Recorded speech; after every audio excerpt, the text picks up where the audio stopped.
Tell me, why would it be so wrong not to wash your hands before eating? Welcome to another tidbit from the Bible. We are studying the Gospel of Mark, and we have arrived in chapter 7. And in this chapter, you are confronted with one of these confusing discussions between Jesus and the Pharisees, where you need to know the historical background. Let's read from verse 1, and I'm reading from the New International Version. The Pharisees and some of the teachers of the law, who had come from Jerusalem, gathered around Jesus and saw some of his disciples eating food with hands that were unclean, that is, unwashed. Mark puts here a parenthesis. The Pharisees and all the Jews do not eat unless they give their hands a ceremonial washing, holding to the tradition of the elders. When they come from the marketplace, they do not eat unless they wash, and they observe many other traditions, such as the washing of cups, pitchers, and kettles. And back to the story. So the Pharisees and teachers of the law asked Jesus, "Why don't your disciples live according to the tradition of the elders instead of eating their food with unclean hands?" Now, what's going on? First note, by the way, which is common throughout the Gospel of Mark, that when the Pharisees and the scribes criticize the disciples, they do it to Jesus. When they criticize Jesus, they do it to the disciples.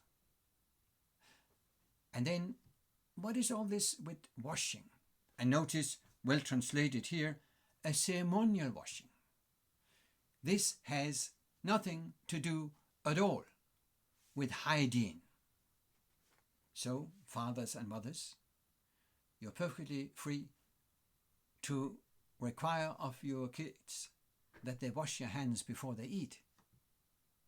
The issue is not hygiene. The issue is not the food you eat. The issue is ceremonial purity, purification. Now, in the Torah, in the Old Testament law, you had a law in second book of Moses, in what we call Exodus, chapter 30, verses 18 to 22, in which Moses gave a law regarding the washing of hands of the priest before they entered for service in the sanctuary. The Pharisees had expanded that law and added a lot of purity rules and regulations for the common man. So the question here is not the question related to the law in the scripture, but to the tradition added by the Pharisees. This is evident as we read on and listen to the response by Jesus. From verse 6, Jesus replied, Isaiah was right when he prophesied about you hypocrites. As it is written, these people honor me with their lips, but their hearts are far from me. They worship me in vain. Their teachings are but rules taught by men. You have let go of the commands of God and are holding on to traditions of men. You see, part of the teachings of the Pharisees was that at Mount Sinai, angels had taught the people and given them a lot of other rules, and these rules had been orally submitted generation after generation and handed down, and the Pharisees were in possession of them. This is the tradition of the elders. And lo and behold, the Pharisees regarded these traditions as just as authoritative as the scripture and the law, the Torah itself. Jesus moves on to illustrate it by giving an example where the Pharisees actually set aside one of the 10 Commandments of honoring the parents because they have another rule that can be applied in such a way that God's intention no longer is followed. So notice this, that the battle, the spiritual battle, the discussion here is not about should we follow the law or not.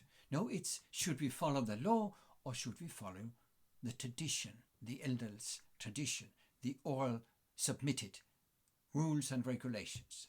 And Jesus defends and upholds the law. And the question is not about food or hygiene, it's about ceremonial purity. You wash your hands before you go into the sanctuary as a priest because you're entering into the presence of God. What kind of formal ceremonies do you need to perform in order to be ready and be pure when you meet God? And Jesus moves on then to explain it first to the crowd and then to enlarge it to the disciples. In verse 14, he speaks to the crowd. Jesus called the crowd to him and said, "Listen to me, everyone, and understand this. Nothing outside a man can make him unclean by going into him. Rather, it is what comes out of a man that makes him unclean." In other words, you're not becoming more pure and holy and ready to meet God by some ceremonies of purity.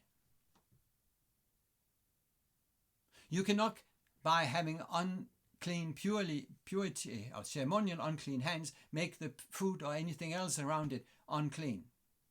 What makes you unclean and keeps you from entering the presence of God is what comes from inside. After he left the crowd and entered the house, his disciples asked him about this parable. When it said parable, it's because the term parable has a wider and broader meaning than we traditionally attach to it. "Are you so dull?" he asked. "Don't you see," we're reading in verse 18, "that nothing that enters a man from the outside can make him unclean? For it doesn't go into his heart, but into his stomach, and then out of his body." And the word used here is actually the word for toilet. Jesus was speaking quite explicitly.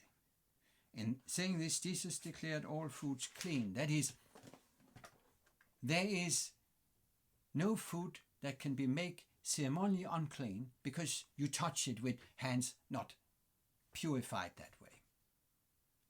He's not speaking about hygiene. He's not speaking about clean and unclean food as such. He's speaking about whether you by touching, if you have not followed the purity ceremonies of the Pharisees, can make things unclean so you cannot enter God's presence.